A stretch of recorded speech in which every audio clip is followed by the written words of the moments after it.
Hi, my name is Deborah Henson-Conant, and I'm answering questions from Selina Hare. Her first question is, describe your identity as a harpist. And, it's funny because when I think about myself, I think of myself as a composer, a performer, and a coach. And I don't really have harpist in that definition.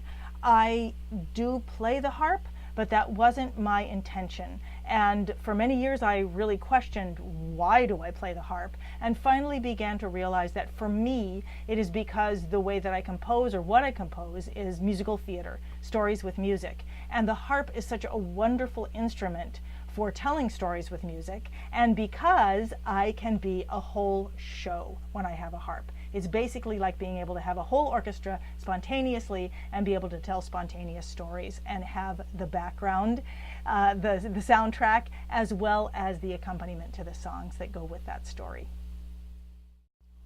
Selina also asked me, how do harpists fit into your social circle? In other words, are many of your friends harpists? I do have a lot of friends who are harpists. I have a lot of other friends who are performers of other kinds, or artists, or philosophers, or sculptors, or photographers, journalists, people who love to talk about their work, painters. My friends are people who love to talk about what they're passionate about.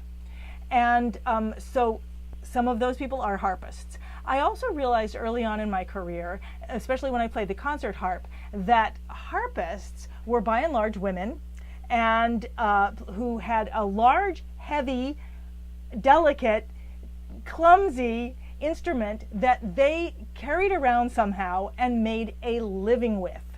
And so this was a very interesting demographic of a very independent, powerful type of person. And for that reason alone, aside from the fact that they were musicians and artists, I find myself gravitating towards harpists. Selina asked, do I think that the harpists I know share my views about the harp? I'm not even sure how to answer that. I think that, every harpist has a very, very personal relationship with the instrument and what the instrument means to them. And so, and in my work as a coach, when I coach harp players, I'm really working to get them to find their own vision with the instrument, and their very unique vision with the instrument, and to find out what that vision is.